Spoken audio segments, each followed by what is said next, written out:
WAM Student Productions presents What's So Cool About Manufacturing, featuring Overhead Door. Tell me a little bit about your company. Well, Ava, that's a good question. Overhead door has existed since 1921. So we're 97 years old, and what's pretty exciting is the company actually created the overhead active door, so we were the first ones that came up above. Before that, they were all barn doors, basically, and so we've been at it for 97 years. We're the largest in the marketplace, and we offer the widest variety of doors that you can buy. What's cool about manufacturing? You know, the greatest thing about manufacturing is the people, because from any time, you know, your equipment's going to change, you're going to have different processes, different materials, but what really makes the difference is the quality of the people you have. I'm an assembler one, but I actually insulate our thermocore doors in aluminum.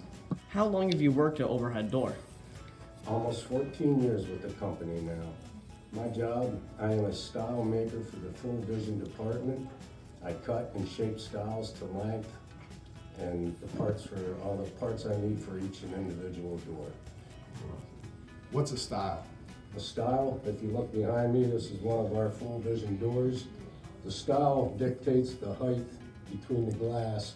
These are the parts I make. You have centers and you have ends. I've been at Overhead Door for around 14 years. My favorite part is working with the different materials and machines. We have new machines coming in all the time. What's so cool about manufacturing? The coolest thing, I think, is seeing the finished product. Well, it's the bread and butter of the country, for one, but for two, like a couple months ago, we made doors for Michael Jordan and the New York Yankees, so that was really cool to get orders from famous people. I think that where I take most pride in my work is that when a job is completed and to go out in public and to see our doors standing on buildings, you can look at it and say, hey, look how nice that looks, and I was part of making that door. This has been a WAM student production.